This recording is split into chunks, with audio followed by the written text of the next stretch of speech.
College అయిపోయిన తర్వాత అంత మంచి ప్యాకేజ్ వదిలేసుకొని ఒక క్యాంపస్ ప్లేస్మెంట్ వదులుకొని you started your own journey. Then it led you to Hariom. Hariom ద్వారా అంటే తెలుగు సమాజంలో ఒక హిందుత్వం పైన ఒక పెద్ద ఉద్యమమే స్టార్ట్ చేశారని నేను అనుకుంటున్నాను. అంటే మీరు చేసిన ప్రతి పని హరిఓం ద్వారా ఇట్స్ లైక్ ఒక మేల్కొలుపు లాంటిది హిందూ సమాజానికి. ఇంత అంటే ఇప్పుడు జనాలు యూజువల్గా రూట్స్ని మర్చిపోతున్న తరుణంలో మీకు ఈ ఆలోచన ఎందుకు వచ్చింది? అండ్ దాన్ని ఒక మీకు తెలియకుండానే ఒక ఉద్యమ స్థాయికి ఎలా తీసుకువచ్చారు? సో న్యూస్ ట్రాక్ట్ ఆపేసిన తర్వాత have been to Vaxon school of business. అక్కడ ఎంటర్‌ప్రెన్యూర్‌షిప్ మేనేజ్మెంట్ కోర్స్ చేశాను. ఆ కోర్స్ చేయటానికి వెళ్ళే ముందు we have an certain thing, మీరందరూ మీ ఐడియాస్ అన్ని రాసుకురండి అని చెప్పి మాకు ఒక ఎక్సర్సైజ్ ఇచ్చారు. సో నేను ఎలాగైనా సెంచరీ కొట్టాలని ఒక 100 ఐడియాస్ రాసుకుని వెళ్ళా. ఐడియాస్ రాసుకు వెళ్ళిన తర్వాత what made my MBA understand is, అందులో ఫైనల్గా ఒక 3 ఉంచుకున్నాను, రిమైనింగ్ 97 స్ట్రైక్ ఆఫ్ చేసేసా. So that made me understand which is viable, which is not viable. సో అప్పుడు బయటకు వచ్చిన తర్వాత నాకు అనిపించింది ఏంటంటే, మనం ఏదైనా ఒక సమాజానికి చేస్తే అది నెక్స్ట్ జనరేషన్ కూడా వాడుకోవాలి. My ultimate dream is to build something which everyone uses. Exactly. If you understand something in 2012 time, మన ఇండియన్స్ డెవలప్ చేసిన అప్లికేషన్స్ ప్రతిరోజు ప్రతి మనిషి వాడే అప్లికేషన్స్ ఎన్ని ఉన్నాయంటే, I'm only speaking from a tech perspective. మీరు కనుక అబ్జర్వ్ చేస్తే మైక్రోసాఫ్ట్ మంది కాదు, గూగుల్ మంది కాదు, బ్రౌజర్ మంది కాదు, ఫోన్లు మనవి కాదు, ల్యాప్టాప్లు మనవి కాదు, అంతా కూడా ఇట్స్ నాట్ వీ డెవలప్డ్. నాకు తెలిసి అప్పుడు ఉన్న ఒకే ఒక అప్లికేషన్, ఎవ్రీ ఇండియన్ వాడే అప్లికేషన్ ఏంటంటే IRCTC. IRCTC is the only application where everybody will uses and it's need for everyone. So I want place there. మనం ఏదైనా డెవలప్ చేస్తే ప్రతి మనిషి వాడుకోవాలి, నెక్స్ట్ జనరేషన్స్ వాడుకోవాలి, అందరూ వాడుకోవాలి.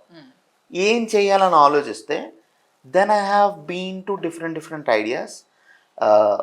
ఓలా ఊబర్ కలిపి ఒక యాప్ పెడదాం, రెండిట్లోనే అవైలబిలిటీ ఏముందామనో ఇలాంటివి చాలా ఆలోచించాం.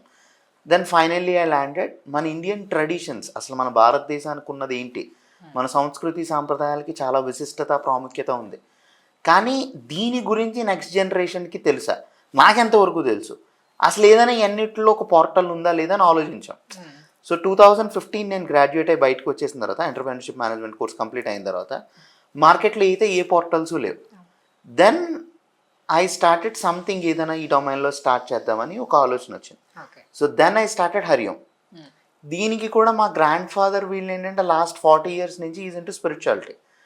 సో ఆయన సామవేదం గారిని, షణ్ముఖసరం గారిని, చాగంటి కోటేశ్వరరావు గారిని, చిన్మయానంద స్వామిజీని వీళ్ళందరినీ తీసుకొచ్చి ఇంట్లో పెట్టి ఒక 15 days ప్రవచనాలు ఇవన్నీ కండక్ట్ చేయించారు. సంవత్సరం కంటిన్యూస్గా we use to have this. So మా ఇంట్లో ఈ ప్రోగ్రామ్ జరగటం, వాళ్ళు తీసుకురావటం, ఇవన్నిటి గురించి అలైన్ చేయడం జరుగుతూ ఉండేది. మేబీ దట్ ఆ పురుగు కూడా నాలో ఉందనుకుంటా. సో దీన్ని అది కూడా నాకు కొంచెం ట్వీక్ చేసింది. సో మనం తయారు చేసేది నెక్స్ట్ జనరేషన్కి వెళ్ళాలి, అది వాళ్ళు వాడుకోగలగాలి, అది వాళ్ళకి అవసరం పడాలి. సో అందులో ప్రతిదానికి ఒక సైంటిఫిక్ రీజన్ ఉంది. ఆ సైంటిఫిక్ రీజన్ని మనం వాళ్ళకి ఎక్స్ప్లెయిన్ చేయగలిగితే దే విల్ బి అటాచ్డ్ అని అయితే క్లారిటీ వచ్చింది. అయితే మీ యూజర్స్లో కూడా చాలామంది అనుకుంటారు ఇలాంటి యాప్స్కి ఏజ్డ్ పీపుల్ లైక్ మీ తాతగారు లాంటి వాళ్ళు, ఆ ఏజ్ పీపుల్ అట్రాక్ట్ అవుతారు అనుకుంటాను. కానీ మీ యూజర్స్కి ఎక్కువ మంది యంగ్స్టర్స్ కూడా ఉన్నట్లున్నారు కదా? నిజానికైతే మా యూజర్స్ అందరూ యంగ్స్టర్స్ ఎక్కువ. సో అంటే ఇందులో నాకు కొన్ని మిస్టేక్స్ ఉన్నాయి. నేను హరిఓము, బైట్స్ ఎడ్జ్ 2 కాన్సన్ట్రేట్ చేయలేకపోయాను ఒకేసారి. ఆ టైంలో నేను కొంచెం హరిఓంని డౌన్ చేయాల్సి వచ్చింది. ఆ టైంలోనే మార్కెట్లో చాలామంది కొత్త ప్లేయర్స్ వచ్చేసారు. నేను ఆ టైంలో కొంచెం రియలైజ్ అయ్యి, if I have put my complete skin, maybe ఇంకొకడు వచ్చేవాడు కాదేమో, but have fail that, that's okay, it's a part of learning, మళ్ళీ కొడతాం, అదైతే క్లారిటీ ఉంది. So then what I understand is, ఏం చేసినా ఈ జనరేషన్ తీసుకునే స్టైల్లో వాళ్ళకి ఇస్తే బాగుంటుంది. మనకి వేదాలు, ఉపనిషత్తులు, పురాణాలు అన్నీ ఉన్నాయి. మన ప్రతి అందరిళ్లలో భగవద్గీత, భాగవతాలు అన్నీ ఉంటాయి. మనం దాన్ని ఓపెన్ చేసి చదువుతామా? 100% answer is no. Exactly. Because that is not in a consumable way. Once we design the content in that consumable way, people will adopt to it. Exactly. ఇప్పుడు ఇది వరకున మీరు కనుక అబ్జర్వ్ చేస్తే మన పాత ఎన్టీఆర్ ఏఎన్ఆర్ ఆ టైంలో వాళ్ళ మూవీస్లో కంటెంట్ కన్నా సాంగ్స్ ఎక్కువ ఉండే. ఆ పద్యాల ద్వారా వాళ్ళ కంటెంట్ చెప్పగలిగేవారు. So that is their era. తర్వాత ఆ జనరేషన్ మారిన తర్వాత we came to the text format. మనకు ఒక స్టోరీస్ చెప్తే అలా అర్థమయ్యేది. అంటే పద్యం మనం అర్థం చేసుకున్నంత స్వభావం మన దగ్గర లేకపోయినా కథని చెప్పి దాని భావం మనం అర్థం చేసుకునేవాళ్ళం.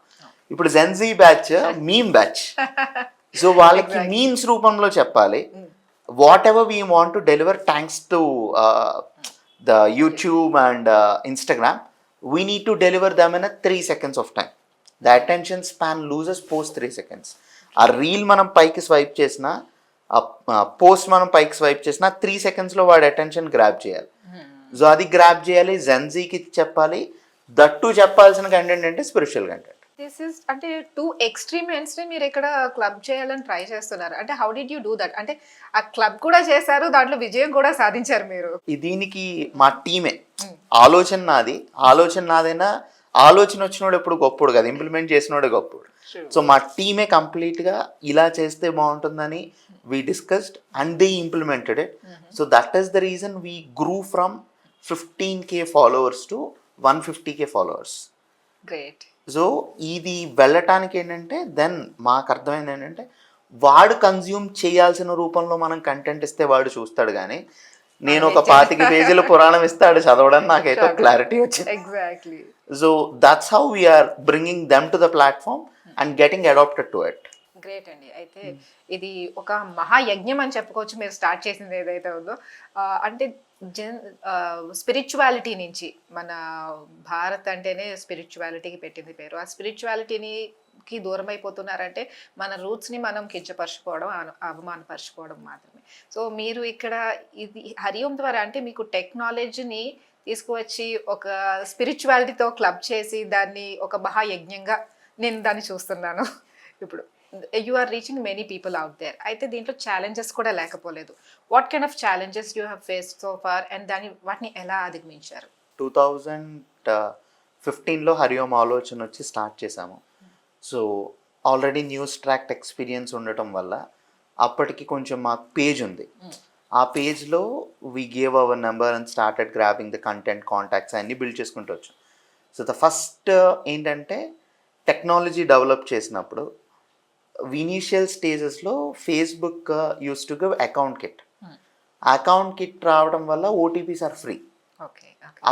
ఇప్పుడు మెసేజ్ 91 ట్విలియో ఇవన్నీ వచ్చిన తర్వాత ఎవ్రీ కంట్రీలో ఎక్కడి నుంచైనా ఓటీపీ తీసుకునే అవకాశం ఇప్పుడు ఉంది, అప్పట్లో లేదు. So we use it Facebook account kit. దానివల్ల చాలా లాస్ అయ్యాం. సో నేను రెడీ చేసిన హరిఓం యాప్ని నేనే చంపేసుకున్నాను. సో తర్వాత అప్పుడు మళ్ళీ అండర్స్టాండ్ అయింది ఏంటంటే మేజర్ పీపుల్కి దే వాంట్ స్పిరిచువాలిటీలో కూడా they don't understand the science. నేను అందరి గురించి మాట్లాడట్లా, కొంతమంది గురించి మాట్లాడతాను. They started adapting to themselves and they started asking about them. So మీరు నాకు కొన్ని క్రేజీ క్వశ్చన్స్ వచ్చినాయి. సో నాకు కాజల్తో పెళ్ళి అవుతుందని కొంతమంది ఫోన్ చేసి అడిగారు. సో నాకు సమంతతో పెళ్ళి అవుతుందని అడిగారు. అరే కాజల్ సమంత నీ దగ్గరికి ఎందుకు వస్తారా అంటే, బట్ అదేంటంటే వాడికి తెలుసు, బట్ మనల్ని వాడు టెస్ట్ చేస్తున్నాడు.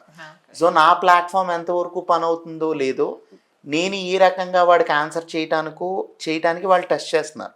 So that's okay. We gave them answer and they understood and we gave them clear instructions how they need to get married to them and they are happy. అది that is done. But challenges ఏంటంటే every phase, content ఫేజ్లో challenges place చేసాం. మాకు చాలామంది అడిగేవారు how this content is authentic, why we need to trust. Content మేము రాసింది చాగంటి గారికి, షణ్ముఖసరం గారికి, పరిపూర్ణానంద్ గారికి, ఇలాంటి పెద్దవాళ్ళందరికీ పంపించి వాళ్ళతో వెట్ చేయించుకున్నాక కంటెంట్ పోస్ట్ చేసాం. అందుకని కంటెంట్ పరంగా ఛాలెంజ్ని సాల్వ్ చేసాం. Muhurat auspicious times personal solutions అని పెట్టి హరిఓం యాప్ డెవలప్ చేసాం. టెక్నాలజీ పరంగా చాలా లాస్ అయ్యాను, యాప్ ఫెయిల్ అయింది. కానీ తిరుమల తిరుపతి దేవస్థానం ఆస్థాన సిద్ధాంతులతో కలిసి ఆస్ట్రాలజీ ప్లస్ ఏఐ కలిపి ఆస్ట్రోటాగ్స్ అనే యాప్ డెవలప్ చేసాం. తర్వాత ఒక వేద పాఠశాలతో టైఅప్ అయ్యి వేదిక్ స్కూల్కి కావాల్సిన ఇన్ఫ్రాస్ట్రక్చర్ అంటే technical infrastructure how they need to project and brand themselves అన్న దానికి హెల్ప్ చేయగలిగాను. సో ఇస్కాన్ వాళ్ళతో టైఅప్ అయ్యి బుక్స్ అమ్మగలుగుతున్నాం. అంటే అది ఏమవుతుందంటే ఛాలెంజెస్, టెక్ ఛాలెంజెస్ వచ్చినాయి, కంటెంట్ ఛాలెంజెస్ వచ్చినాయి, ఇలాంటి స్టూపిడ్ క్వశ్చన్స్ వచ్చినాయి. స్టూపిడ్ క్వశ్చన్స్ అన్నప్పుడు ఒక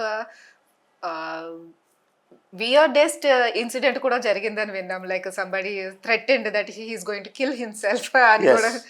how did you overcome that? ఎలా సో సాల్వ్ అంటే చేశారు? దట్ ఇస్ నిజానికైతే నైట్ 11:30కి అండి. 11:30కి ఆ రోజు ఫోన్ నా దగ్గర ఉంది. సాధారణంగా ఫోన్ ఎప్పుడు కూడా టీమ్ ఆఫ్ ఆస్ట్రాలజిస్ట్ ప్రీస్ట్ ఎవరైతే ఉన్నారో మన ఆఫీస్లో వాళ్ళ దగ్గరే ఉండేది. Due to it's a long weekend and they are also on some ఏదో ఫెస్టివల్ లాంగ్ వీకెండ్ కలిపి వచ్చింది. ఆ ఫోన్ నా దగ్గర ఉంది. ఓకే. నైట్ 11:30కి కంటిన్యూస్గా ఫోన్ చేస్తున్నాడు. సో ఎప్పుడో కానీ అవసరం ఏదో ఫేక్ చేద్దాం అనుకున్నాడు అన్నిసార్లు కాల్ చేయడు. వీడు ఇన్నిసార్లు కాల్ చేస్తున్నాడు ఏంటి అని ఫోన్ లిఫ్ట్ చేస్తే is at that he's a love failure guy and he don't want his life. So that is the stuff. Of course అదేంటంటే అదేం గొప్ప విషయం కాదండి నేను చేసింది. వాడి ఈ సమాజంలో సినిమాలు ఇవన్నీ మార్కెట్లో ఉన్నవే. But at that time at that moment I made him understand which is more important.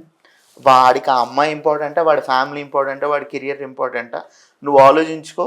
నువ్వు వాడిని ఏంటంటే నువ్వు ముందు చచ్చిపో అని చెప్పి నేను మాట్లాడా, లేదంటే ఆయన నా మాట ఏంటో రివర్స్ సైకాలజీ వాడా.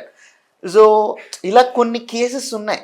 ఓకే. బట్ ఏంటంటే నేను ఏదో గొప్ప పని చేశానని నేను అనుకోవట్లేదు, కానీ వాళ్ళు ఇప్పుడు సెటిల్ అయ్యారు, they are doing good at there. Great. So decisions తీసుకునే ముందు యాంగర్లో ఎప్పుడు డెసిషన్స్ తీసుకోకూడదు అన్నది నా ఒపీనియన్. ఐ అండర్స్టాండ్ అండి. బికాజ్ ఈ క్షణికావేశంలో తీసుకునే నిర్ణయాలన్నీ కూడా they will lead to the bad path అని నేను అనుకుంటాను. అండ్ మీరు అంటున్నారు ఇది చిన్న గొప్ప విషయం కాదని, చాలా చిన్న విషయం అని. నిజానికి ఒక ప్రాణం కాపాడడం అనేది చాలా చిన్న విషయం అయితే కాదు. నిజంగా